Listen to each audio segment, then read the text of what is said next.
tarde a todos, é uma imensa satisfação participar desse congresso, compor essa mesa com queridos amigos, ainda que virtualmente.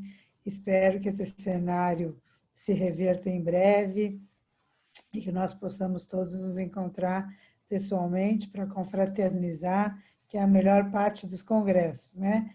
Mas, de qualquer maneira, esse tem sido um congresso já exitoso desde quarta-feira e, por isso, eu registro a minha satisfação em estar presidindo essa mesa, que tratará dos aspectos tributários das convenções internacionais não tributárias. O painel vai se dividir em 2 rodadas, e a primeira rodada vai se iniciar com a professora Liz Lotkana, seguida pelo professor Marcos Lívio, professor Paulo Calhendo, Gustavo Vettori, e a segunda rodada, na segunda rodada, os mesmos integrantes vão discutir a questão do caso Argentina sobre serviços financeiros, aplicação da lista negra pela Argentina, se há ou não discriminação proibida à luz dos tratados da OMC, e também a tributação dos serviços digitais, investigando se há potencial conflito com as regras de não discriminação da OMC. Compõe também essa mesa o moderador Pedro Chueri, que será quem conduzirá a segunda parte do nosso painel, a segunda rodada para os debates, sobretudo nessa parte prática que nós enfrentaremos. Então, eu inicio então o painel, dando a palavra à professora Lisa Lotkana para que faça a sua exposição inicial. Muito obrigada a todos e, mais uma vez, registro meus agradecimentos pelo convite que me foi endereçado. Thank you very much, Professor Gubenmacher, and thank you very much to the organizer of this event. Very happy to participate in this distinguished panel. And the only thing I'm sorry about that I have to do it from home and I can't join you in Sao Paulo. So thank you very much again, and I look forward very much to talk to our colleagues today.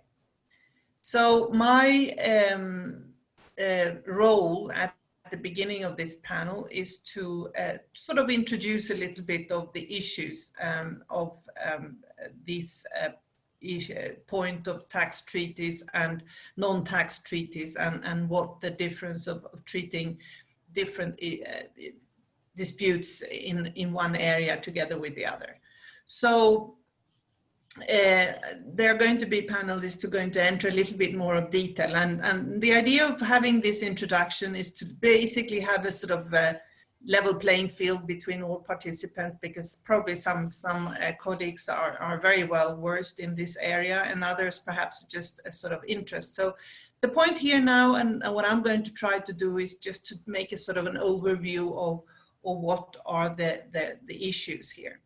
Well, first of all, tax treaties, as most of you know, don't normally, at least in our part of the world, don't deal with arbitration. And many of the treaties that we're going to look at today actually have mandatory arbitration. So this is one of the issues of where a taxpayer or an administration have to face perhaps an arbitration. And that's why you know, in the recent years, this has come up more and more.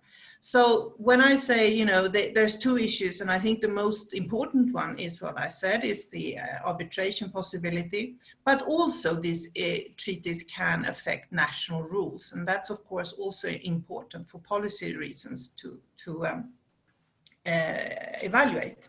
So if we go on, Pedro, and we can have a look at one of the first important treaties that, in fact, at least from a Chilean point of view, we have a lot of bilateral investment treaties. We started to negotiate in 1990s quite a lot of these international bilateral investment treaties, basically for the purpose of protecting and dealing properly with foreign investment, promoting foreign investment into our country. I have the feeling, and it would be interesting to hear from my colleagues on the panel, but I have the feeling that Brazil did not take the route to sign as many bilateral investment treaties as Chile did. But in the region, we have quite a lot of bilateral investment treaties going on. Some have actually been started to be denounced. I think Ecuador has denounced a couple of bilateral investment treaties, and that might be something that will come up in the future, depending on how these treaties are used. Most of them have a minimum time frame. That's quite interesting. You know, the treaty normally can be, you know, denounced or put out of order within a year. You know, at the tax treaties, sometimes they have a 5-year period, some period longer than 5 years. I have never seen a tax treaty, but in the bilateral investment treaties, some of them actually have 15 to 20 years minimum level of application. So even if you say, if you denounce a bilateral investment treaty, you might have to wait 20 years before that comes into effect. So what do the bilateral investment treaties do? Well, first of all, and the important thing is expropriation. They prohibit expropriation unless there is a fair and equitable payment for that expropriation. Now, of course, expropriation and tax, I would probably think that some people even say taxes are expropriation. So I think that there we started off with a problem. Taxes and expropriation, of course, is where do you draw the line, basically, of a proper indirect expropriation, direct expropriation, and taxation. Also, we come across other rules like national treatment, most favored nation treatment, and fair and equitable treatment. Those are treatments that are in international law, in commerce, used basically to give an investor that goes into your country the right to be treated in the same way and not be discriminated against. Now, again, you know, withholding taxes per se are, of course, discriminatory against national treatment. They are completely against national treatment. So what you should have in these treaties is basically exceptions. Most of them don't have it, but the scope of it is quite gray, and this is where I think we might have a problem, and why this is becoming more and more sort of a hot potato. And what is important here, of course, is what I started off with saying, is that in these cases you have arbitration. If you have a dispute on national treatment, on expropriation in these bilateral investment treaties, you have right to go to arbitration. And that arbitration is usually in well, it's different in different treaties, but in the case of Chilean treaties, at least, it's the ICSID, it's International Center for Dispute Settlements in Washington, but depending on the treaty. So if we go on, Pedro, and as I said, some of the older bits usually do not have these exceptions. Some of the newest ones have it. I would like, I don't have time today to go into any details of treaties, cases, but I would like to mention here two important ones, Vodafone and Lone Star. Vodafone, probably we all know about Vodafone, but the origin of it is the bilateral investment treaties, or the arbitration part of it, of course, is the UK, India, and the Netherlands, India bilateral investment treaty. That's the origin of the arbitration dispute. The origin dispute is capital gains that India applied to Vodafone. And Lone Star is similar. It deals with capital gains again, selling of a bank in this case. And this is the case where the arbitration is related to the Belgium-Korea tax treaty and the Belgium-Korea investment treaty. These are old cases. I mean, they go on for ages, like 20 years. I think at least the Lone Star started in 2003. And the latest I've seen on Lone Star is that they're going to get an out-of-court settlement. That's what I read this year. The other thing which is interesting is, as well, when you deal with these cases, this is very difficult to get information on the settlements and the cases, because ICSID allows for its rulings to be secret. So if we are going, we're not going to get any lot of information out of ICSID when we have these cases. So to have a sort of interpretation or jurisprudence on these arbitration cases of taxation is not going to be possible. So if you carry on, Pedro. Now the next big group of treaties are the trade treaties. And the interesting thing here is, I think, is that as of '94, when NAFTA came into force, what the trade agreements started to do, the sort of modern one, they call the modern trade treaties, they took the BITs, the bilateral investment treaties, added them to a free trade agreement with goods and added services to it. So you have nowadays in these modern, so-called modern trade treaties, you have investment services, intellectual property sometimes, and goods.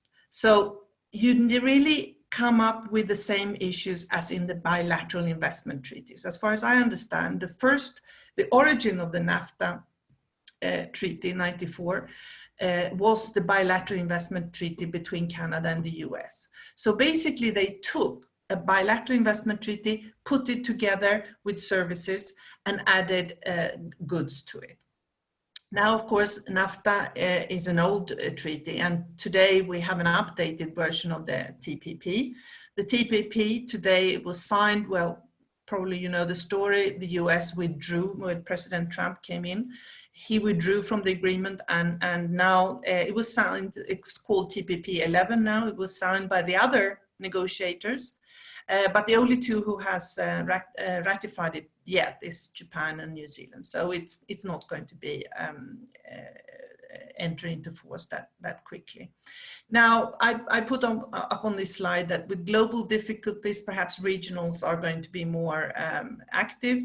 I have the feeling that today very little on this area is going to happen. So we're going to be stuck a little bit with the old rules. So just have a look at the next slide, Pedro, and what we'll see here is the rule, the exception in the NAFTA agreement, which is, at least in Chile, it's the treaty that we have with the US and Mexico.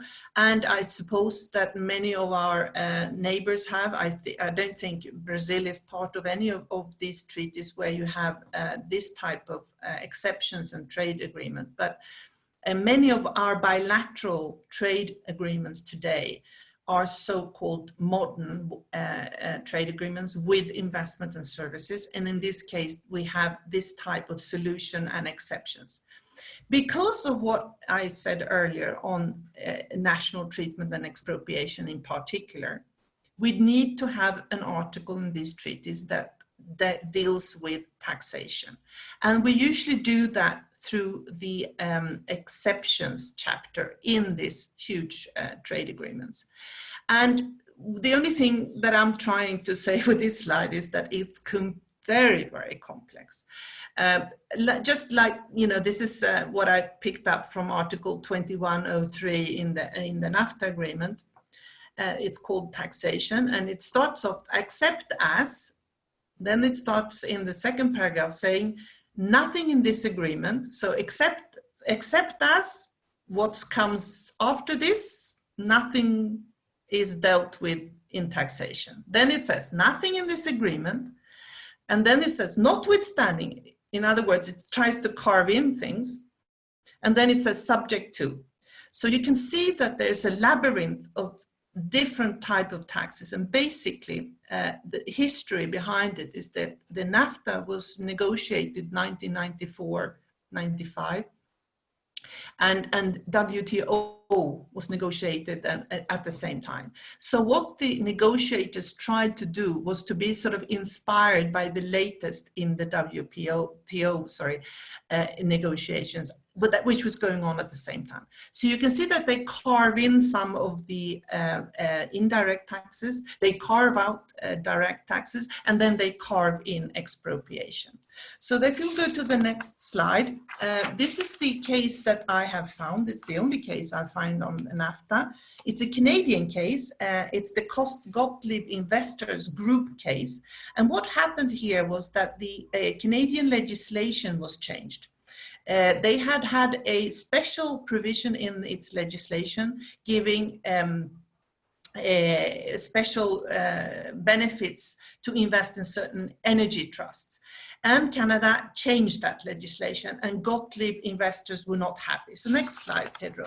This is just very quickly to have a look at the legislation and what the Gottliebs tried to do. They said that this is an indirect tax expropriation.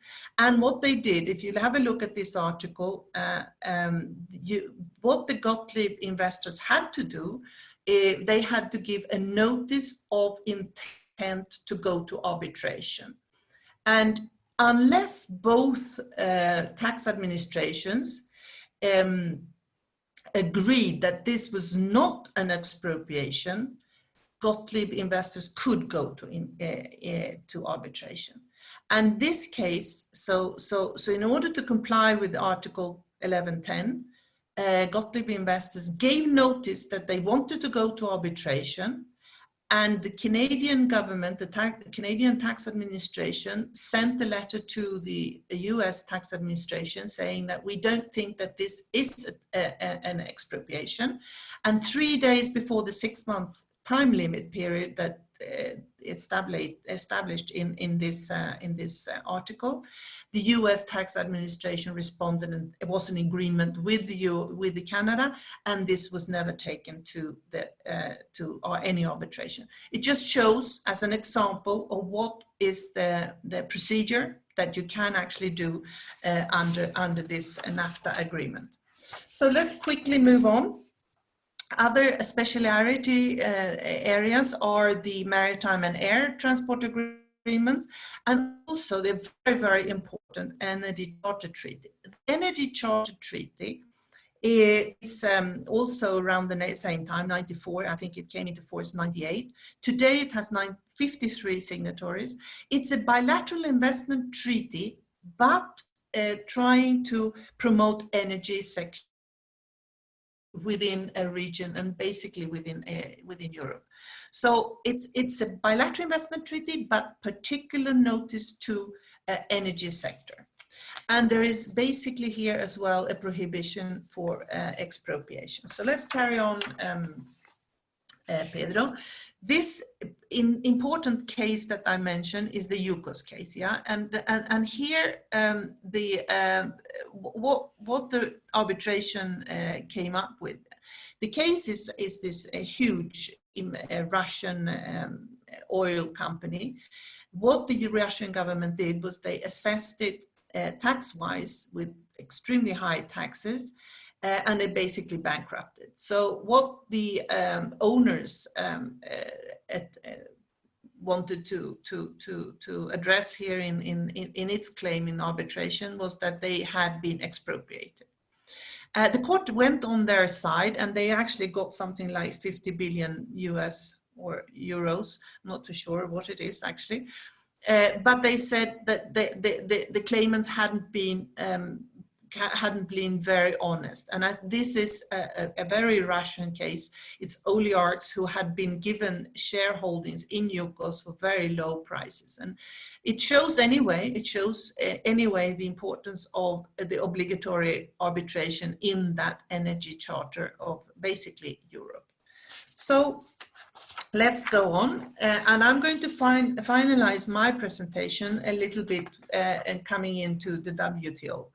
The WTO I mentioned was negotiated more or less at the same time as the NAFTA agreement, and it basically has some of the same features. It has the GATS, the services area, and that's probably the ones that has more difficulties together with the the national treatments, the obligations, as I mentioned earlier, are the same. The national treatment, you have most favored nation treatment, and you have the exceptions. And here I think a little bit, and we're going to hear a little bit more, I think, about the details of this. The problem with the GATS and the exceptions is that it came into the negotiations very late. I think this is also an illustration of how these negotiations goes on. They are usually negotiated by foreign affairs, economics divisions, and taxations is not really their strong area of knowledge. And I think you can see clearly here, if you see the next slide, which is my last slide, the difficulty, and if you go into the details on the exceptions in the GATS, there are footnotes, there are all sorts of interesting sort of interpretations and etc. to make sure that you can still apply withholding taxes basically because of the most favored nation and the national treatment clauses. So I hope I gave you a little overview. It has had to be very short, I'm sorry, but I'm sure we can have a very lively, more interesting discussion when we hear from my colleagues in the panel. So thank you.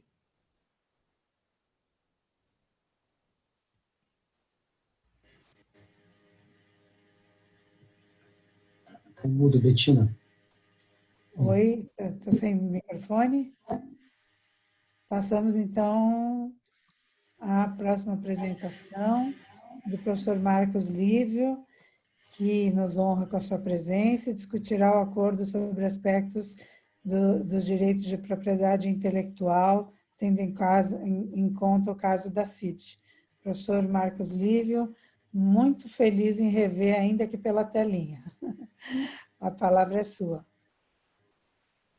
Muito boa tarde a todos. Professora Bettina, muito obrigado pela apresentação. Eu saúdo as professoras Lieselot em inglês, Spanish e português. Saúdo o professor Gustavo, que tive o prazer de encontrar aqui, o professor Paulo Calendo, também que não vejo há muito tempo. E em especial saudação ao Pedro, que eficientemente coordenou e nos ajudou aí a coordenar os painéis para que tudo acontecesse de uma forma suave como hoje. Bem, o tema é super interessante, nós estamos acostumados a discutir tributação internacional, direito tributário, e como a professora Lieselot comentou, na área do direito comercial, do direito empresarial, quando se discutem tratados que não envolvem diretamente a tributação, nós realmente não temos essa aderência, né? Ou não temos essa familiaridade com a interpretação dos termos. E, por muitas vezes, o caminho inverso isso também ocorre. A ideia é fazer uma pequena explanação sobre o TRIPS durante a minha apresentação e depois endereçar de que forma, analisando um caso concreto, como o caso da CID Royalties, da CID Remessa, ele pode ser um bom exemplo de como a interação do direito tributário com tratados que não sejam tratados de tributação vão afetar relações comerciais e relações tributárias, relações contratuais, e ao final endereçar aí alguns pontos para a controvérsia. Eu peço ao Pedro, por gentileza, para passar para a nossa próxima parte. Bem, o objeto principal da apresentação é o TRIPS, o Tratado de Proteção da Propriedade Intelectual, e eu já faço algumas considerações que me parecem relevantes nesse momento, né? Fazendo um pequeno esforço histórico, a OMC ela vai surgir em 1994, e vem na tentativa de exercer um papel de harmonização do comércio internacional, incentivar o comércio internacional, tirar travas, tirar barreiras tributárias, fiscais, que pudessem permitir o avanço do comércio internacional. Dentro desse paradigma, nós temos um período pré-OMC, que vai desde a Segunda Guerra Mundial praticamente até 1994, e um período pós-OMC, que vai de 1994 a 1995 e chega até os dias atuais. Qual seria o principal paradigma? Qual seria a principal alteração?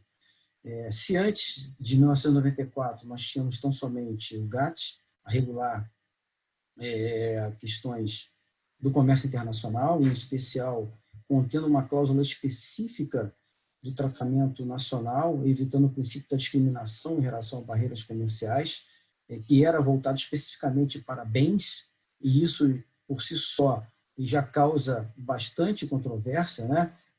Até então, nós não tínhamos a revolução digital que nós temos hoje, e nós mudamos de paradigma. A economia, de uma maneira geral, ela está migrando de uma economia de comércio, de bens, para uma economia de serviços, e agora, numa terceira fase, né, nós temos a migração dos serviços para os serviços digitais. Então, tudo isso perpassa pela criação do OMC e, atualmente, tem um impacto muito relevante.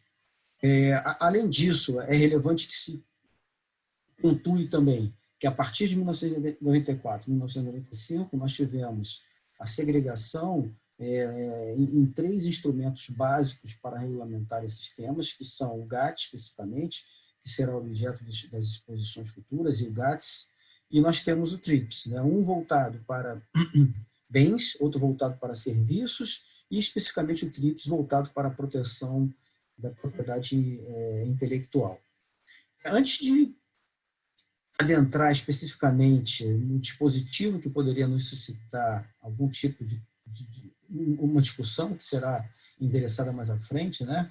Eu gostaria só de destacar quais são os objetivos, ou quais foram os objetivos principais do lançamento do TRIPS, que foi internalizado no Brasil no ano de 2000. O TRIPS ele abrange 5 tópicos principais, né, que seriam como as disposições gerais, os princípios básicos do sistema multilateral de comércio se aplicam à propriedade intelectual internacional, quais são os padrões mínimos de proteção. Isso é relevante porque a solução de consulta da Receita Federal que será abordada aqui, ela se atém ao caráter protetivo do TRIPS em relação à propriedade intelectual e, com isso, tenta afastar a proteção que o próprio TRIPS poderia trazer para uma discriminação tributária, e isso será objeto da minha exposição. Quais procedimentos os membros devem prever para a aplicação desses direitos, como resolver disputas e disposições transitórias especiais para a implementação das disposições do TRIPS. Muito bem. Fazendo um paralelo, né, e trazendo como parâmetro de comparabilidade o acordo GATT, que é anterior e que antecedeu o próprio TRIPS, lá no seu artigo 3º, né, na nota número 3, o acordo TRIPS ele realmente não fala de aspectos tributários, né? Talvez, seguindo na linha do que a professora Liselott comentou, esses acordos comerciais, acordos que não são acordos tributários puro sangue, digamos assim, né? Eles realmente não têm essa preocupação, podem não ter tido ou intencionalmente não foram contidos, né? Mas no caso específico do TRIPS, nós não temos uma disposição em relação a impostos discriminatórios como nós temos no artigo 3º do GATT. E isso nos leva a algumas ponderações, né? A primeira ponderação seria se o acordo TRIPS, e acho que esse é o ponto relevante da discussão, ele está adstrito tão somente à proteção da propriedade intelectual, ou se ele teria um condão mais amplo quando comparado aos acordos de dupla tributação, agora fazendo um segundo paralelo, né, usando como padrão de comparabilidade o artigo 24 das convenções de modelos para evitar a dupla tributação, onde constam o princípio da não discriminação. Se o acordo TRIPS, voltando e fechando parênteses, se o acordo TRIPS ele é específico para a proteção da propriedade intelectual, ou ele também teria uma amplitude a abarcar discriminações indiretas tratadas através de tributos que pudessem impedir ou dificultar a transferência de tecnologia ou o pleno exercício da propriedade intelectual dos países membros. Pedro, eu vou te pedir para passar, por gentileza. Então, muito bem, o nosso estudo de caso, o nosso caso concreto é adstrito a Seed Royalties. E, nesse ponto, é interessante a gente fazer também um pequeno esforço histórico, uma pequena recordação de como a Seed Royalties surgiu, né? O nosso sistema tributário é um sistema híbrido, único no contexto internacional, e nós temos a possibilidade de instituições de contribuições de intervenção no domínio econômico.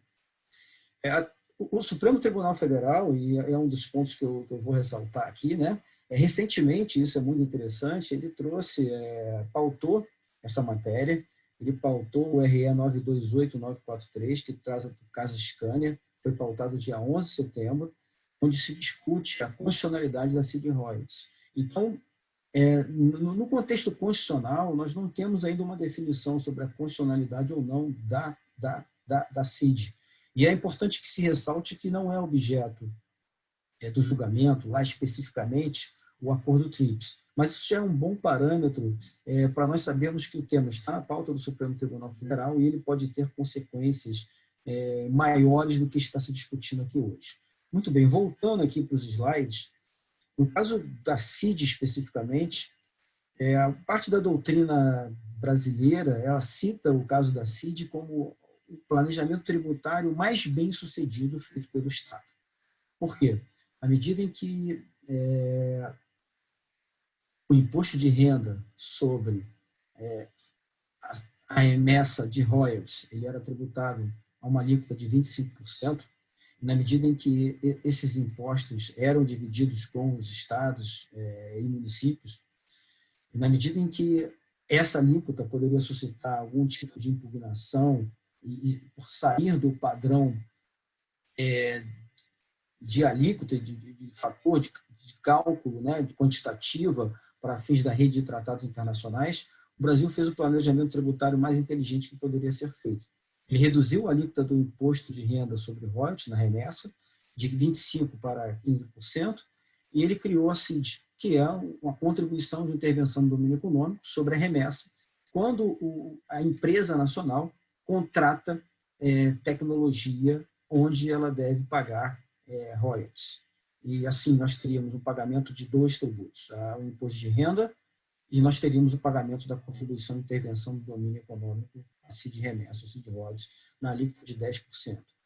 Esse planejamento tributário, em tese, feito pelo Estado, ele foi engenhoso porque ele manteve a mesma carga tributária para o contribuinte, manteve a arrecadação tributária, manteve a base tributária, mas ele tirou da rede de tratados ou das imposições e limitações da rede de tratado brasileira a contribuição de intervenção no domínio econômico. E a Receita considera, de uma certa forma, isso está até pacificado em termos jurisprudenciais, que a CID ela não é um imposto que está sob o escopo da rede de tratados, e assim ela não sofreria todas as limitações da tributação na residência, baseado no artigo 7º ou no artigo 10º. Bem, a grande questão que se coloca para discussão nesse painel, e já instando os meus colegas de painel a se defrontarem e questionarem o que aqui eu coloco, é se eu poderia considerar a instituição da CID Royalties uma violação ou não do acordo TRIPS. Vamos lá, Pedro, só para nós avançarmos e encerrarmos a apresentação. As autoridades fiscais brasileiras já se manifestaram sobre o caso, através da solução de consulta 122 de 2014, na linha restritiva que eu comentei, no sentido de que não há violação ao acordo TRIPS, porque o acordo TRIPS ele está limitado à proteção da propriedade intelectual, então ele não se assemelha ao acordo GATT, onde está expresso que deve haver o princípio da não discriminação se aplica aos impostos. Daí eu excluo a CID dessa proposição e podemos avançar também, Pedro, para o próximo slide. E lanço aqui, para finalizar, os pontos de discussão que nós poderíamos ter, né? Efetivamente, houve algum tipo de planejamento tributário por parte do Estado em relação à instituição da CID. Isso seria uma afronta ao acordo TRIPS, né? ou à própria rede de tratados do Brasil, DOGE. Eu poderia falar que o escopo do TRIPS, sob determinada perspectiva, ele sofreria ou não uma violação indireta, né, do princípio da não discriminação por conta da instituição da CID. Eu poderia admitir que a CID ela é uma discriminação indireta ao acordo TRIPS, porque, de certa forma, eu estou dificultando a transferência de tecnologias, e isso seria uma afronta aos princípios da Convenção, do Acordo TRIPS.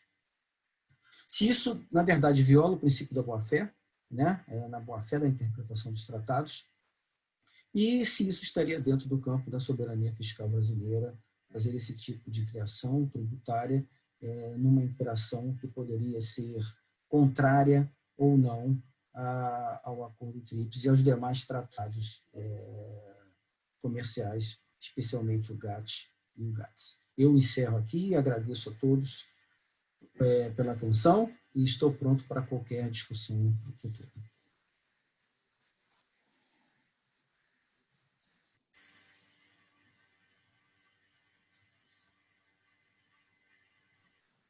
Eu agradeço a exposição, professor Marcos Lívio, precisão, pontualidade britânica e didática impecável.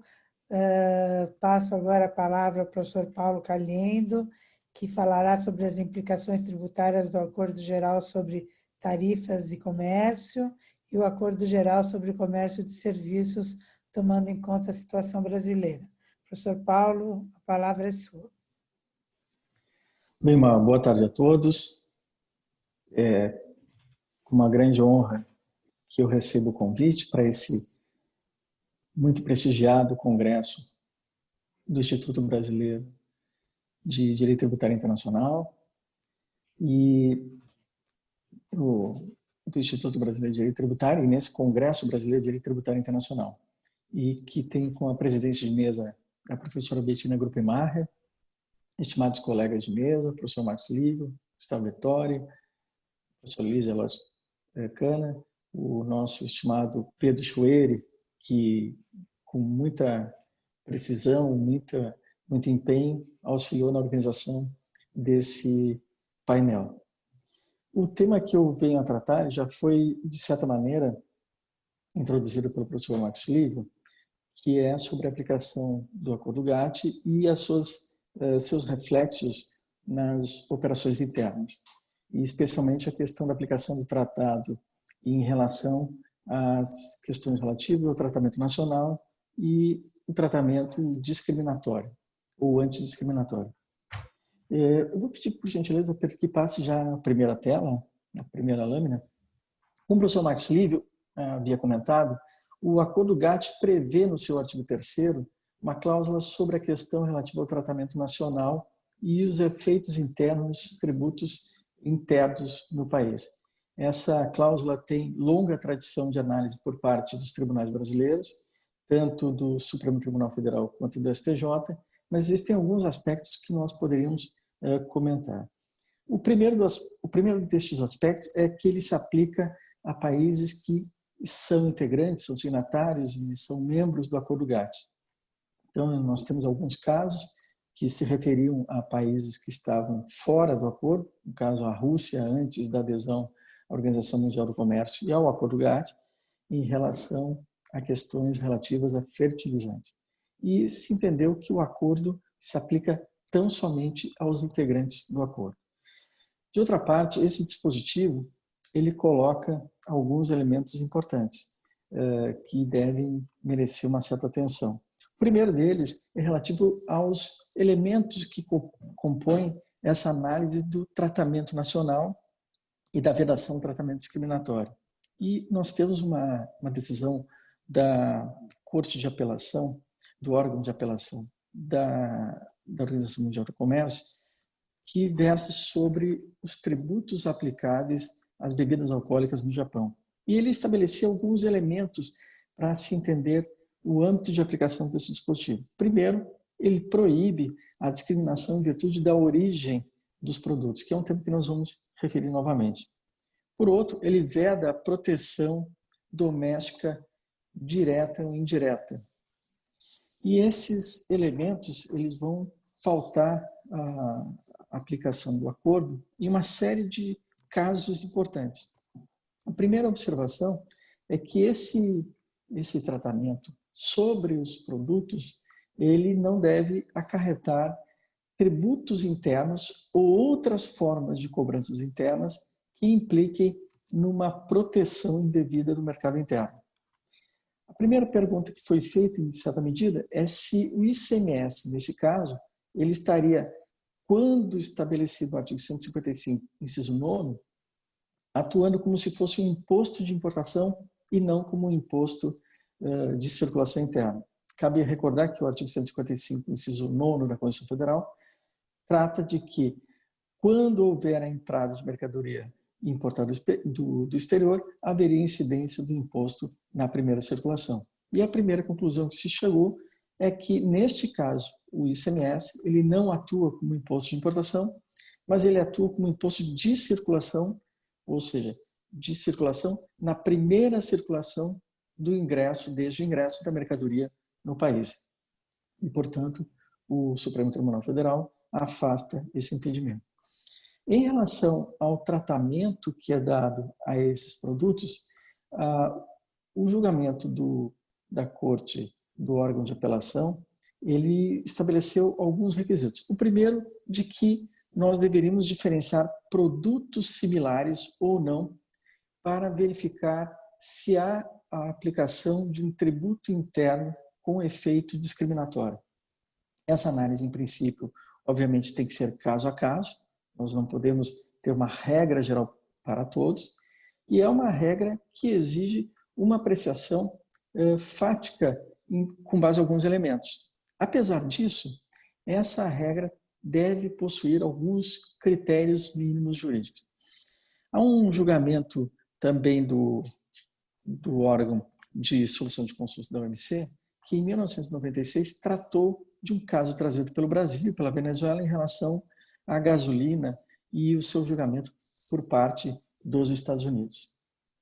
E nesse caso foi entendido que existiam critérios mínimos para o entendimento do que venha a ser um produto similar ou que tenha características substitutivas.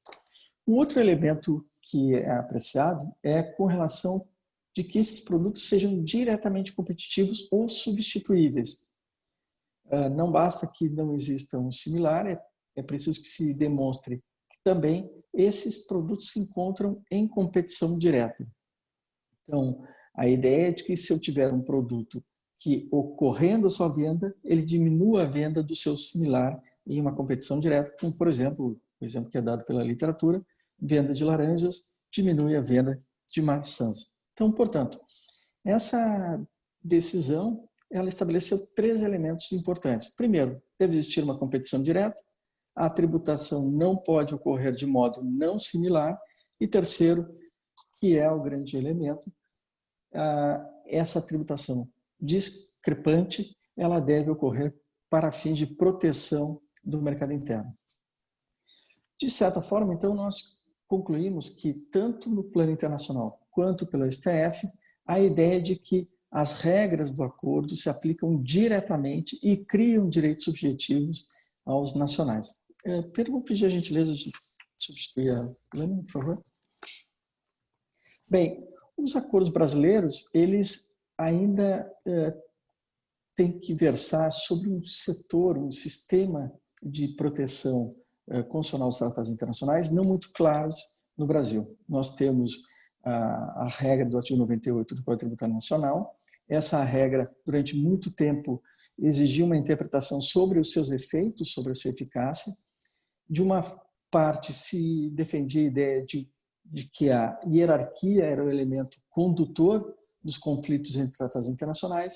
De outra parte, se estabeleceu a regra que esses efeitos se estabelecem por meio do princípio e do critério da especialidade. E, portanto, resolveu, de certa maneira, essa matéria, especialmente agora no julgamento do caso Volvo, que é um caso recém-julgado, em relação à isenção de dividendos. Após um empate no Supremo Tribunal Federal, nós temos a solução de um caso bastante importante e que desde o STJ vinha estabelecendo algumas regras sobre a aplicação dos tratados internacionais e serve para consolidar a ideia do efeito direto. Pedro, por gentileza, vamos passar a próxima lâmina. Bem, as cortes brasileiras elas têm examinado essa questão da isenção de produtos e o seu tratamento por entes nacionais e tem verificado duas posições bastante divergentes. De um lado, existia a discussão de que os estados eles detinham essa autonomia e que a União não detinha a possibilidade de estabelecer acordos que isentassem esse produto, uma ideia de que haveria uma isenção heterônoma. Mas, de modo geral, se consolidou a ideia de que a União, ao estabelecer essas ações no comércio internacional, nos acordos internacionais, age como ente nacional e representativo da nação e, portanto, não como ente federado. E o que se explica, inclusive, pela possibilidade de manutenção dessas decisões para se evitar quaisquer possibilidades de sanções internacionais ou discussões internacionais. E podemos passar novamente, Pedro, por favor? Há um conjunto de pontos que nós poderíamos debater em relação à matéria e essa interpretação pela jurisprudência brasileira, e eu deixo aos colegas essas menções e observações. A primeira delas é que nós temos um julgamento muito recente no Supremo Tribunal Federal, que é no RE número 10.95.797, que foi julgado recentemente, dia 22 de maio de 2020, que trata da questão relativa à diferença de tratamento aos veículos importados por meio de alíquotas diferenciadas de IPI. Os veículos importados teriam um acréscimo de alíquota, uma majoração de alíquota de IPI, e os produtos nacionais uma redução de alíquota. Essa decisão tem uma ratio decidente muito interessante, porque ela estabelece não diretamente uma proteção ao produto nacional, mas ela acrescenta um elemento importante nessa decisão de que a diferenciação da aplicação do IPI a esses dois tipos de produtos, nacional e importado, decorrem do incremento ao desenvolvimento nacional. Veja que é uma suave, leve, tênue separação entre proteção ao produto nacional e incremento ao desenvolvimento nacional. De tal modo que se estabeleceria uma nova exceção ao Acordo GATT. O Acordo GATT que se aplicaria a todos os produtos de modo isonômico e desde os primórdios, desde decisões antigas da década de 60, desde Evandro Lins, teria uma nova exceção. Há algumas exceções estabelecidas, como a cota de tela, a cota de presença em telas cinematográficas, mas haveria uma nova agora, que é a ideia de que o desenvolvimento nacional seria uma forma justificadora de alteração de alíquotas. A matéria não teve uma discussão por parte do Supremo Tribunal Federal de modo mais imediato, porque apesar de considerar que esse princípio está recepcionado da isonomia no direito brasileiro, a matéria envolveria questões de fato e, portanto, sairia da apreciação do Supremo Tribunal Federal e seria matéria infraconstitucional. Uma última questão, e aí eu encerro, com relação ao conceito de mercadoria. Até o momento nós tínhamos uma discussão sobre mercadorias no âmbito estrito por parte do Acordo GATT e do STF, o caso clássico do bacalhau, comparativo entre bacalhau e peixes salgados secos, o pirarucu no Brasil, fertilizantes e diversos outros produtos. Mas há uma discussão que está em pauta no Supremo Tribunal Federal, na DI 1945, que discute o conceito de bens e estabelece que os bens podem ter natureza digital e que os bens digitais seriam tributados pelo ICMS, o que deslocaria e ampliaria a discussão da aplicação e incidência do ICMS também a bens digitais de várias formas, superando a clássica tradição da conceituação entre a tributação de mercadorias ou software em prateleira e o software serviço que é disponibilizado de forma customizada. Dito isso, eu já encerro, levantando que tais possibilidades, tanto a primeira, da exceção do desenvolvimento nacional ou do incremento do desenvolvimento nacional, ou a conceituação de bens digitais como mercadorias também, poderia infringir uma grave violação aos acordos internacionais, especialmente o Acordo GATT. Dito isso, passo a palavra de novo à nossa presidente, estimada, querida competente professora Bettina Gruppenmacher. Obrigada pelo carinho, Paulo, obrigada pela claríssima exposição. Então, nós, na sequência, passamos diretamente a palavra ao professor Gustavo Vettori para a sua exposição. Muito obrigado, professora Bettina.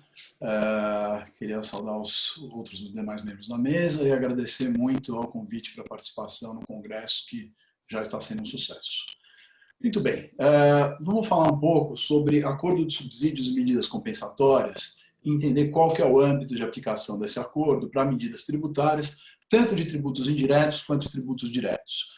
Então, se no GATT a linguagem não é muito clara acerca da aplicação dele para tributos diretos, apesar de eu defender que ele se aplica quando existe uma discriminação, seja tratamento nacional ou nação mais favorecida, que se aplica a produtos, mas é feita por meio de tributos diretos, como, por exemplo, limitação de deduzibilidade para produto importado em relação a produtos nacionais desse tipo. Isso vira uma barreira não tarifária que estaria dentro do âmbito do GATT, mas a gente tem decisões, como a do Brasil e Argentina, em que o painel, apesar de não recorrida para o órgão de apelação nessa parte, falou categoricamente uma visão tradicionalista de que o GATT não se aplica a tributos diretos, infelizmente. Depois a gente discute isso. O GATS, ele se aplica, mas não se aplica porque tem inúmeras exceções, lá no artigo 16, ao tratamento nacional, se aplicar a tributos diretos, e mesmo a nação mais favorecida, questões de acordo de tributação, etc., também estão excluídas da aplicação. O acordo de subsídios, por sua vez, ele tem linguagem própria para aplicação para tributos diretos, isso que é um ponto importante para a gente explorar. Então, ele tem uma vocação mais ampliativa, e óbvio que pegando o que for subsídio. Então, vamos entender um pouco a mecânica desse acordo e até onde que isso chega em questões tributárias. O primeiro ponto que é interessante a gente entender é que o acordo sobre subsídios ele divide dois tipos de subsídios, os acionáveis ou amarelos e os proibidos ou vermelhos. Os acionáveis, para que haja um painel discutindo o subsídio, para que um outro Estado-membro possa discutir o subsídio do Estado-membro que o deu, esse subsídio vai ter que passar num teste de especificidade e vai ter que ser provado dano ou efeitos adversos sobre o comércio internacional daquele país para que possa realmente se acionar o subsídio. E a grande verdade é que os subsídios amarelos são muito difíceis de serem discutidos, são painéis muito difíceis de se levar ao OMC, primeiro pelo interesse político, segundo que é mais fácil levar como um painel de dumping do que de subsídio, e terceiro porque realmente a prova não é fácil. Por outro lado, a gente tem os subsídios proibidos, que, no caso dos subsídios proibidos, o acordo tira a necessidade do teste de especificidade, porque ela é presumida, e o dano é em abstrato. Então, basicamente, são subsídios que são destinados especificamente à exportação. Então, na linguagem do tratado, eles são contingentes à performance de exportação. Eu vou dar o subsídio para um determinado contribuinte ou para uma determinada pessoa porque ela exporta, ou subsídios que eu dou para um contribuinte com uma condição de ele usar produtos nacionais ao invés de produtos importados. Então, nesses dois casos, eu tenho um subsídio proibido, eu não preciso demonstrar que ele é específico e nem o dano. Então, aqui sim está o nosso tópico mais quente de subsídios.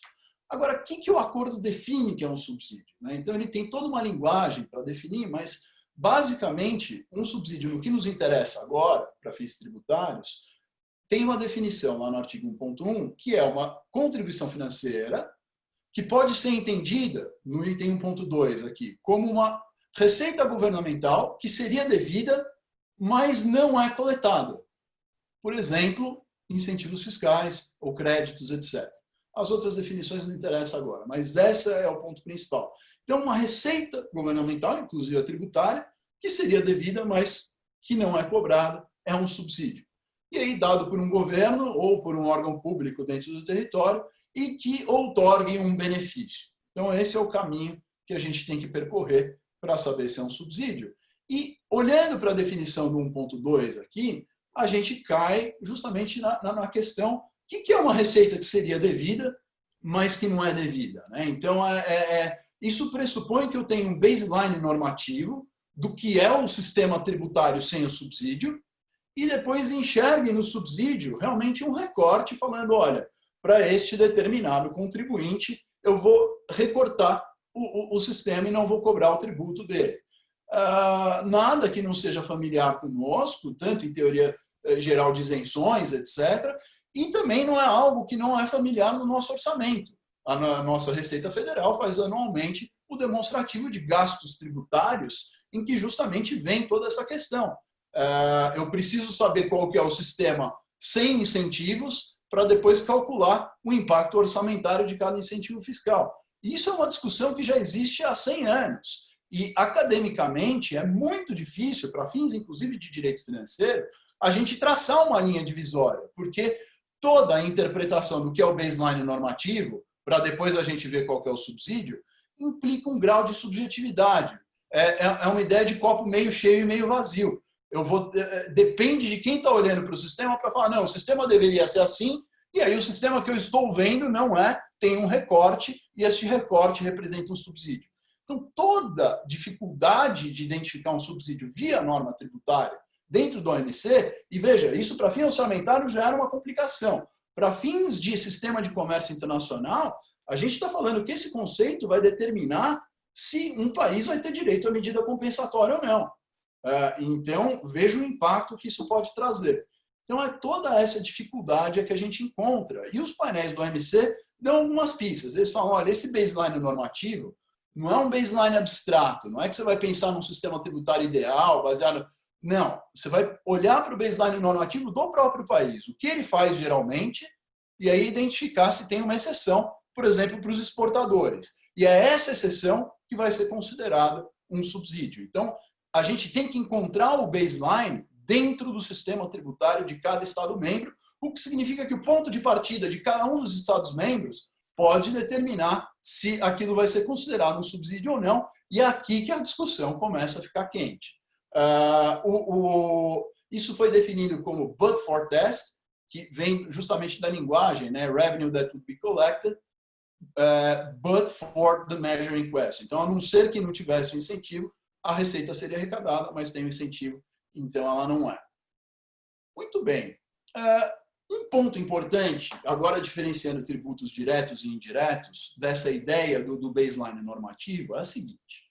Para a OMC, e isso deriva tanto do artigo 3º do GATT, quanto da própria linguagem do Acordo de Subsídio e seus anexos, a aplicação de o que eles chamam de Border Tax Adjustments, que a gente chama aqui de princípio do destino, não é considerada uma barreira de importação, como o Paulo estava falando, e a isenção, imunidade, chame como quiser, mas a não tributação das exportações não é considerada um subsídio à exportação, desde que eu esteja falando de tributos indiretos, definido pelo acordo como tributos que incidam sobre produtos. Então, se eu tenho um tributo que incide sobre produtos internamente e um que vai incidir sobre produtos importados, desde que não haja discriminação, ou seja, produtos similares vão ser tributados da mesma maneira, eu ajustar na fronteira o importado para a mesma carga do nacional não é uma tarifa, não é um substituto de tarifa. Só vai ser se eu desigualar. Da mesma forma, se eu tenho um tributo que incide sobre produtos internamente, quando o produto é exportado, esse tributo não vai incidir. E ainda mais, todo o resíduo de tributo que estava na cadeia, que incidiu nas etapas anteriores, eu restituo ao exportador, isto não é um subsídio à exportação, justamente porque tributos indiretos seguem a ideia do princípio do destino. Por outro lado, quando a gente analisa tributos diretos, não existe essa regra. Para tributos diretos, o pressuposto do OMC é que eles são tributos origem, ou seja, imposto de renda, imposto sobre folha, imposto sobre propriedade. Se você devolver esse tributo para o exportador, você vai estar dando um subsídio para a exportação, inclusive na matéria de imposto de renda. Se você cobrar algum ajuste de imposto de renda sobre produto importado, seja lá de que maneira, isso vai ser uma barreira não tarifária impedida pelo artigo 3 do GATT. Então, existe essa diferenciação muito clara entre tributos diretos e indiretos. E vejam, o anexo 1 do Acordo de Subsídios, ele determina uma lista de tipos de subsídios de exportação e ele deixa claramente que você dá qualquer benefício de tributos diretos, inclusive imposto de renda para o exportador, é um subsídio à exportação. Por que eu faço essa diferenciação? Porque isso leva a um ponto que países que têm a arrecadação focada principalmente no imposto de renda, como os Estados Unidos, historicamente têm, acabam exportando tributo, porque é um tributo origem, e você não consegue compensar isso no OMC. Países que têm a arrecadação muito mais voltada no IVA, eles têm um ajuste de fronteira, isso no impacto do comércio internacional. Existe uma guerra Estados Unidos e União Europeia no sistema de comércio que justamente decorre dessas diferentes opções de mix tributário que Estados Unidos e países europeus historicamente fizeram. Tá? E com isso, a gente chega em alguns casos. Então, existe subsídio de tributo indireto? Claro que existe. Se você der algo mais do que a mera restituição para o exportador, é um subsídio. E se você der qualquer incentivo de tributo indireto internamente, que é condicionado ao uso de produtos nacionais em relação a produtos importados, isso é um subsídio. E é o que aconteceu nos dois casos do Brasil, né? o Dispute Settlement 497 e 472, Japão e União Europeia, era o mesmo caso, contra o Inovar Alto e várias outras regrinhas de PIS e COFINS, além do IPI, que condicionavam o uso do benefício fiscal a uso de produto nacional em relação a importado. E o Brasil perdeu todos esses casos que foram considerados uma violação ao artigo 3º do GATT, porque era discriminatório, uma violação ao TRIMS e uma violação ao acordo de subsídio, porque justamente tinha o requisito de produto nacional. Por outro lado, em tributos diretos e imposto de renda, os casos mais relevantes são os casos americanos. Então, são as disputas União Europeia contra Estados Unidos, em que os Estados Unidos, lá historicamente, pré-OMC, tinha um regime, que era o regime DISC, que eram as empresas americanas voltadas exclusivamente à exportação, e basicamente os Estados Unidos falavam que não ia tributar a renda desses caras. E a União Europeia falou, desculpa, isso é um subsídio à exportação. E os Estados Unidos falou, União Europeia, você tem uma regra de fonte em que a receita do exportador não é tributada, também a receita não é incluída no imposto de renda. Veio o painel, e o painel basicamente falou que as DISC violavam e as regras de fonte limitadas na União Europeia também violavam. Só que era pré-OMC, então eu não tinha órgão de apelação e o efeito direto do resultado. Evoluiu o tempo, os Estados Unidos revogou a regra DISC, veio Foreign Sales Corporation, que era basicamente uma subsidiária no exterior de empresas americanas, e o lucro dessas subsidiárias não era tributado nos Estados Unidos, desde que essa subsidiária fosse voltada à exportação. Ela comprava produtos de empresas americanas e revendia. E o que é interessante é que outras subsidiárias que não tinham essa característica, o lucro era tributado nos Estados Unidos. E os Estados Unidos falou, mas isso não é um subsídio, eu estou simplesmente fazendo o que os europeus fazem, que é um regime territorial. Só que o regime territorial europeu não distinguia, ele não tributava lucros de controlados no exterior em nenhuma hipótese. E aí o painel falou, não. Se você escolheu tributar o lucro de controlado no exterior, você não pode deixar de tributar só as de exportação. Você tem que tributar todas. Isso foi entendido como um subsídio e deu aí uma das medidas compensatórias maiores da história no OMC. A conclusão interessante desse caso, que é um ponto pouco explorado, é que só funcionava a sistemática das Foreign Sales Corporations porque os Estados Unidos não aplicavam bem as regras de preço de transferência. Eles davam uma tranquilizada no preço de transferência quando a americana vendia para controlada no exterior. E veja que essa questão é tratada de uma forma muito acessória no acordo de subsídios, mas que fala na nota de rodapé 59 que os estados reconhecem que nas exportações tem que ter preço de transferência, porque se não tiver, você dá um subsídio à exportação. E, por fim, só para terminar, hoje, com a reforma do Trump no imposto de renda americano, parece que essa questão voltou, né? Quando a gente olha a regra da FDII, que é os Foreign Derived Intangible Income, teoricamente é dita como uma regra que é para isentar, para atrair propriedade intelectual para os Estados Unidos, mas na verdade é um incentivo fiscal para exportação. Porque quando você exporta, ao invés do imposto de renda te tributar 21%, ele vai te tributar 13,125%. Então a gente volta a essa discussão, é quase que uma DISC, só que a grande questão é se alguém está interessado nisso agora, numa era pós-Trump, em que o órgão de apelação está praticamente sem indicação de novos membros, e parece que, para fins de OMC, eles já não estão tão preocupados se isso vai ser contra ou não o sistema de comércio internacional. E depois, nos debates, a gente continua com alguns novos desenvolvimentos e como que isso pode afetar o Brasil. Muito obrigado pela atenção. Professor Gustavo, obrigada pelas palavras. Agradeço a sua brilhante exposição. Passo a palavra ao professor Pedro Chueire para que ele modere os trabalhos agora da segunda parte do nosso painel.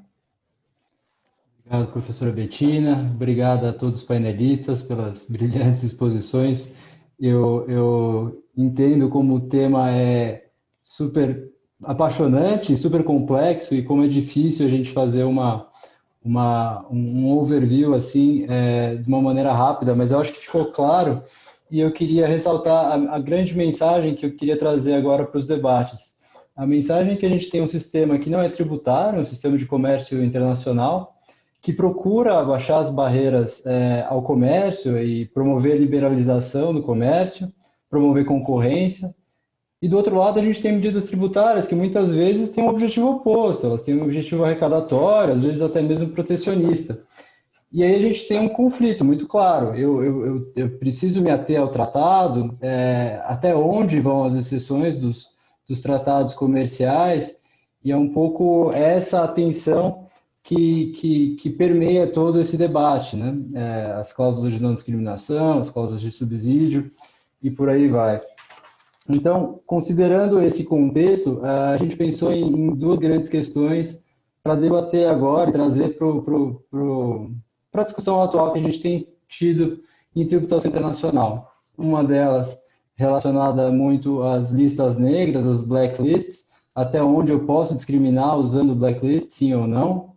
Segunda delas é os Digital Service Tax. A gente sabe que essa é uma alternativa que vem sendo discutida bastante para a economia digital e quais seriam os problemas, então, com relação ao comércio internacional e esses tratados. Isso de uma maneira bem geral.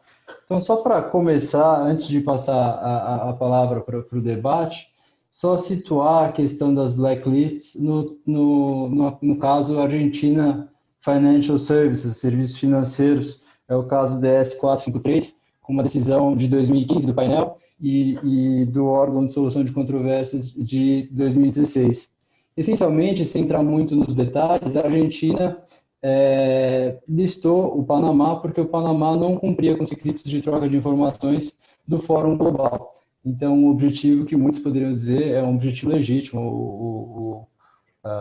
Existe todo um contexto de promover a troca de informações e, como o Panamá não cumpria esse requisito, então a Argentina listou, consequência disso, algumas medidas defensivas, dentre elas uma retenção na fonte mais alta em transações com o Panamá, diferentes regras de dedução mais rígidas. Com o Panamá, todas as transações eram consideradas como sendo com partes relacionadas, então com aplicação de preço de transferência. E por aí vai, também as medidas defensivas que não eram de natureza tributária, mas interessa aqui as de natureza tributária.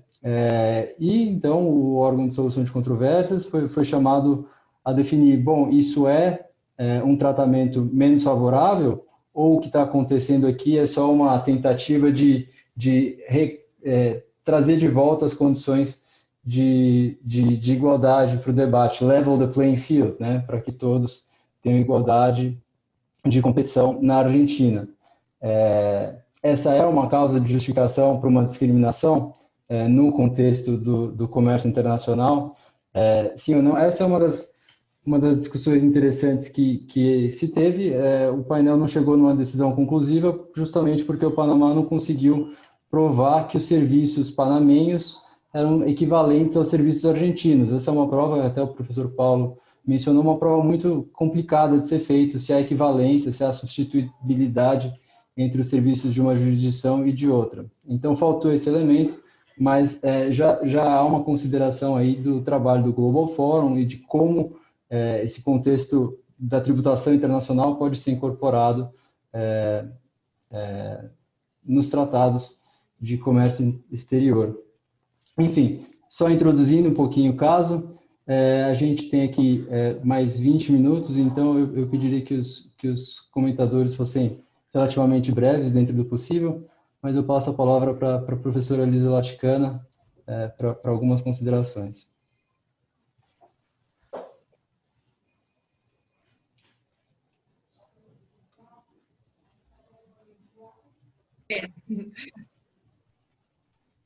Thank you, Professor Bettina, and thank you, Pedro, for the introduction.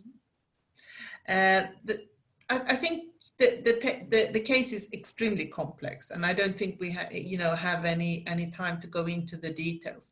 But what happened? What the result was that Argentina's blacklist was basically proven to be against GATT's rules. And in that sense, what happened afterwards? And that's where I want to be a little bit controversial, but I think we need to be controversial today. And, I have had words with my Argentinian colleagues, and I can't see very much that Argentina did anything. So my problem today is a little bit, and that's what I want to raise in this meeting, is how are these things going to be implemented? Are they just going to be an arbitration, and we're going to have a rule, but no one is really going to do very much about it? And I wanted to add to that, we are now, and the next issue that's going to be talked about is digital economy. One of the things that we're going to have in digital economy is mandatory arbitration on Pillar 1. That's what we've been told, is what the US is interested in, and unless we have US on board, this is also what we've been told, we won't have very much to agree on in digital economy. So when you come to mandatory arbitration, you come to the WTO, and you realize that out of the 100+ members of the WTO, the only country who has actually today vetoed the arbitration tribunal is the US.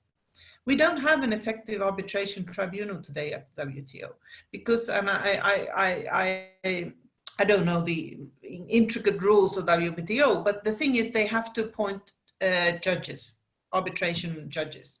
And because they have a time period, the actual time period has run out of the actual arbitrators.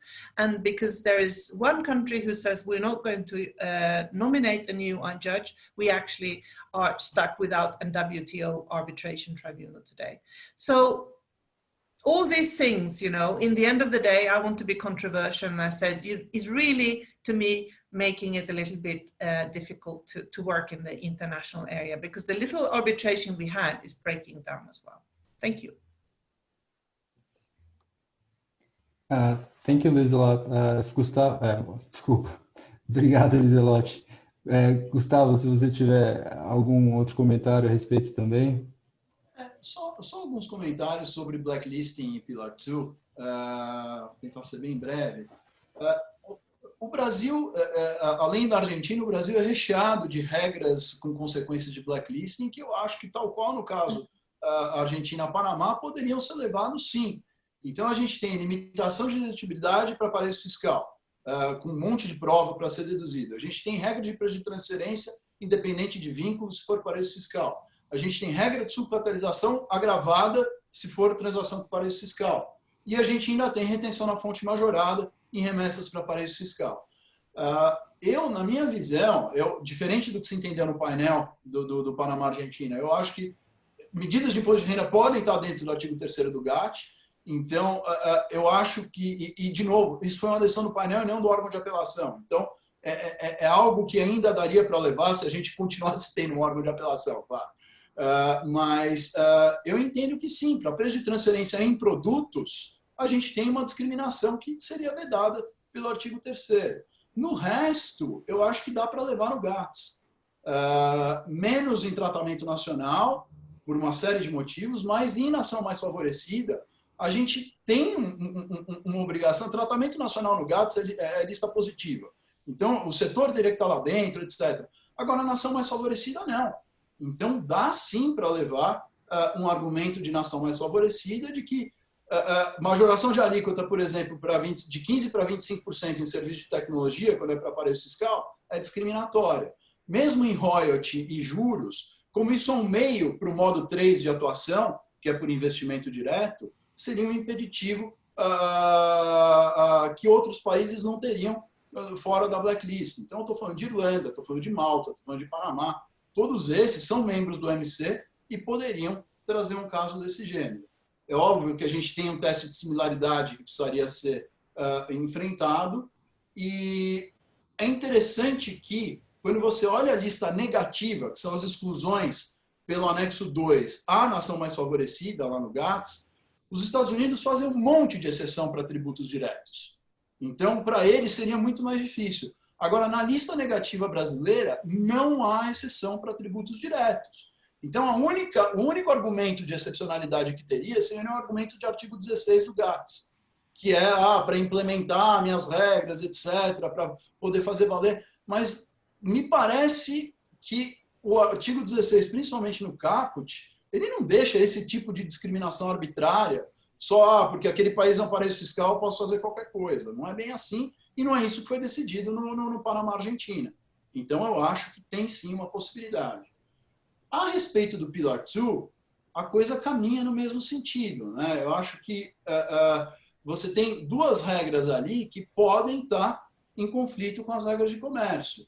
Uma é a da limitação de dedutibilidade nas remessas e a outra é a da tributação da controlada no exterior, se o país for um país de baixa tributação.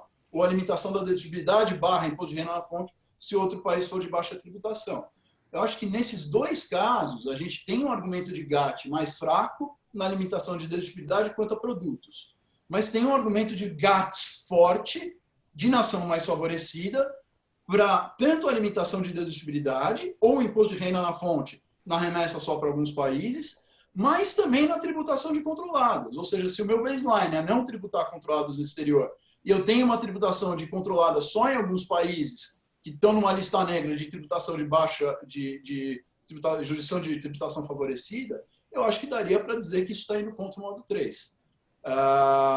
Ou seja, de novo a gente estaria entrando numa discussão de artigo 16 do GATS, lembrando que para a nação mais favorecida existe um carve-out expresso do GATS para quando a gente tem medidas decorrentes de um acordo de tributação ou de outros acordos tributários.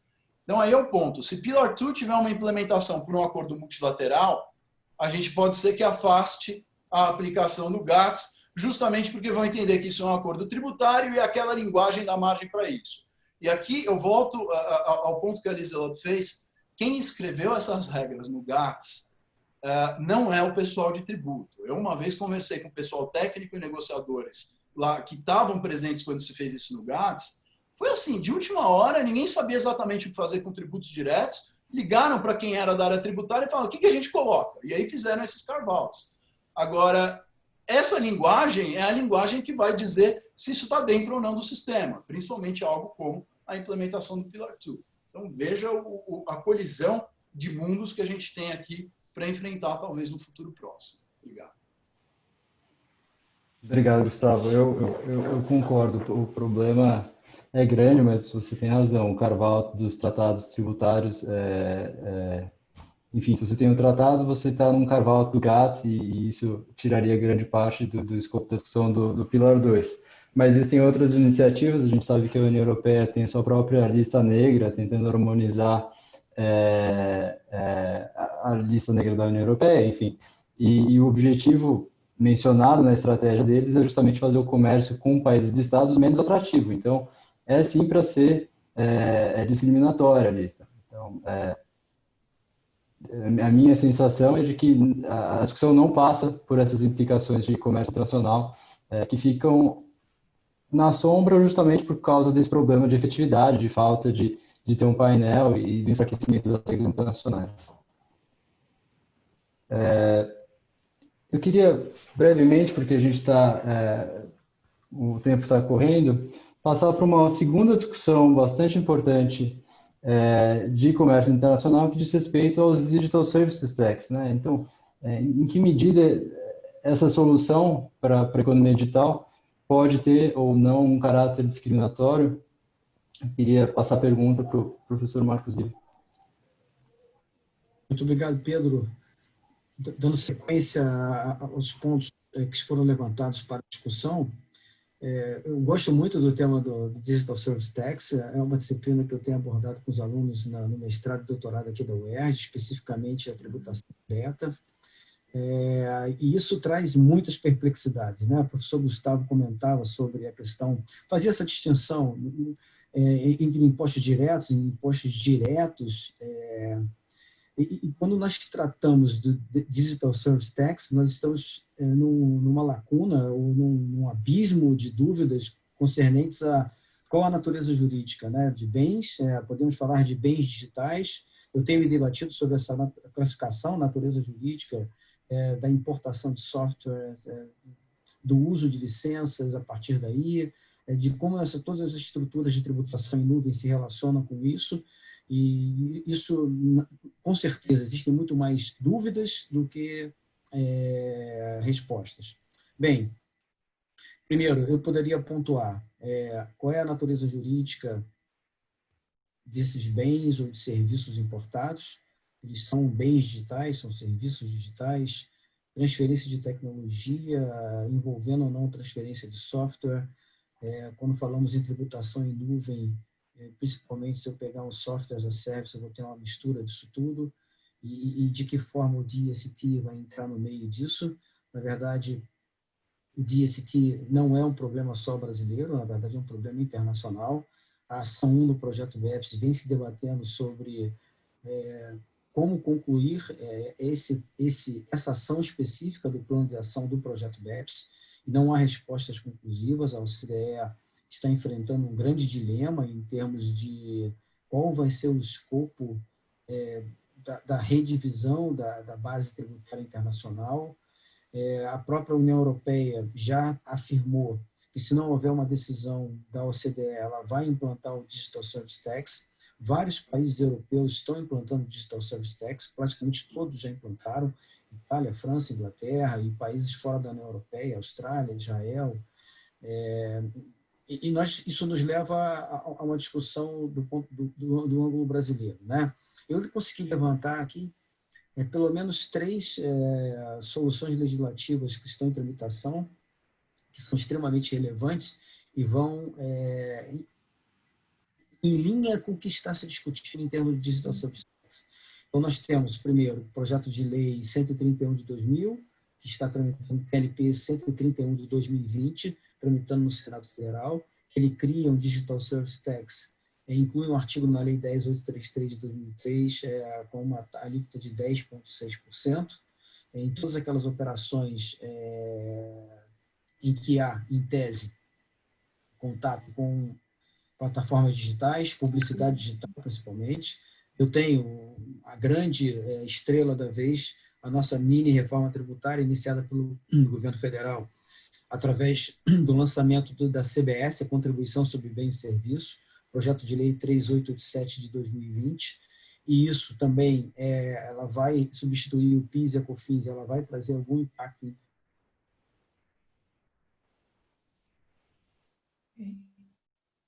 O projeto de lei está na Câmara, esse 2358 de 2020, que também pretende criar um Digital Service Tax muito similar às hipóteses anteriores, chamado de CID digital. Bem, a grande pergunta isso tudo, é certo que isso tudo traz muita insegurança jurídica, é certo que isso tudo desborda o conceito dos escopos de tratados que tratam da tributação direta. É certo que a natureza jurídica do DST é incerta em termos de se ela é um tributo direto ou indireto, se ela é um imposto, o que ela é. E, por fim, o que nós poderíamos lançar em termos de dúvida, ponto de discussão, reflexão, né? Se essas iniciativas de DST que estão sendo debatidas mundo afora e se refletem internamente do Brasil, se elas violam o TRIPS, né? Então, encaminhando uma das minhas considerações finais, me parece, né, que o princípio da não discriminação no Tratado TRIPS ele é mais abrangente do que o acordo da não discriminação previsto no artigo 24 do modelo de convênio da OCDE. Ele tem uma amplitude maior e, de certa forma, na minha percepção, ele poderia absorver, né, uma violação indireta, e isso, de certa forma, poderia violar o tratado, porque eu estaria, através do tributo, não incentivando transferência de tecnologia, né? Isso é um ponto que eu gostaria de endereçar. E o segundo é a própria questão do DST como natureza jurídica, né? De que forma o DST ele vai se relacionar com o GATS e com o próprio TRIPS, né? Qual a sua natureza jurídica, de que forma nós podemos avaliar isso como um tributo violador de tratados não tributários ou não. Eu agradeço a atenção, agradeço a intervenção permitida pelo Pedro e pela professora Bettina como presidente do painel. Muito obrigado. Obrigado, professor.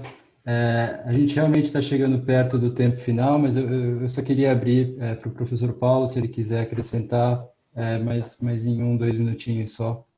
Professor Paulo. Rapidamente, só para acrescentar, obrigado, Pedro. O professor Marcos Livre mencionou tudo. Eu só queria mencionar que realmente esse tema ele tem um impacto muito forte, especialmente porque os Estados Unidos abriram investigações via Departamento de Estado em relação a uma série de países, inclusive em relação aos projetos de CID digital pelo Brasil. No caso da França, os Estados Unidos aplicaram medidas de retaliação e a França recuou com a suspensão da cobrança até negociações posteriores em função dos acordos internacionais, e que esse acordo realmente, essa proposta de tributo, que é a CID digital no Brasil, ela levantaria discussões tanto no plano internacional, pelos acordos tríplices, de acordos bilaterais, e questões que nós já verificamos anteriormente, além de questões constitucionais, porque se forem ver o projeto de lei, o PL 2358 de 2020, ele estabelece uma tributação para empresas que são grandes empresas de tecnologia que faturam acima de 3 bilhões. Nós perguntaríamos até que ponto essa extra-fiscalidade é permitida no Brasil, com sentido qual seja redistributivo, ou de criar um tratamento desfavorecido a grandes empresas de tecnologia nacionais ou estrangeiras. Se o princípio da isonomia aqui ele é afetado também. E também a proposta é que o recurso arrecadado pela CID Digital vá para o Fundo Nacional de Desenvolvimento Tecnológico, que é um fundo que geralmente não é observado, não é cumprido pelo Brasil. O Brasil tem estudos escritos, acaba não aplicando os recursos deste fundo. Nós não temos transparência, inclusive, sobre esses valores. E, por último, para encerrar, para comentar que, portanto, essas medidas aí podem gerar uma controvérsia internacional. Mas, de novo, aquela ideia de que nós não estamos discriminando produto ou serviço, mas estamos discriminando produtos e serviços que incrementam o desenvolvimento nacional, é que são admitidos como exceções pelo Supremo Tribunal Federal e, portanto, aquela decisão do Supremo que relatei anteriormente, ela é muito perigosa em termos de novas possibilidades de discriminação. Seria somente isso. Muito obrigado, Pedro Choeira, e parabéns, Marcos Livre. Então, obrigado, Pedro, pessoal. Eu acho que... Você encerra, eu encerro, como fazemos? Deixa eu só agradecer a discussão, porque realmente foi muito proveitosa e acho que cumpriu a função de tirar do escuro esse tema, né? Um tema que tem um impacto tão concreto, como a gente viu nas discussões em temas atuais de tributação internacional, que acaba ficando esquecido, né? Acho que as discussões cumpriram o objetivo de tirar do escuro e, enfim, colocar esse elefante na sala. Mas com isso, obrigado. Então, são umas últimas palavras. Agradeço as brilhantes exposições, foi um painel de excelência, muito enriquecedor para mim, inclusive, e agradeço a oportunidade ao professor Luiz Eduardo Choeira, que com maestria coordenou e organizou esse evento totalmente online. Obrigada a todos e tenham todos uma ótima, excelente tarde. Obrigada.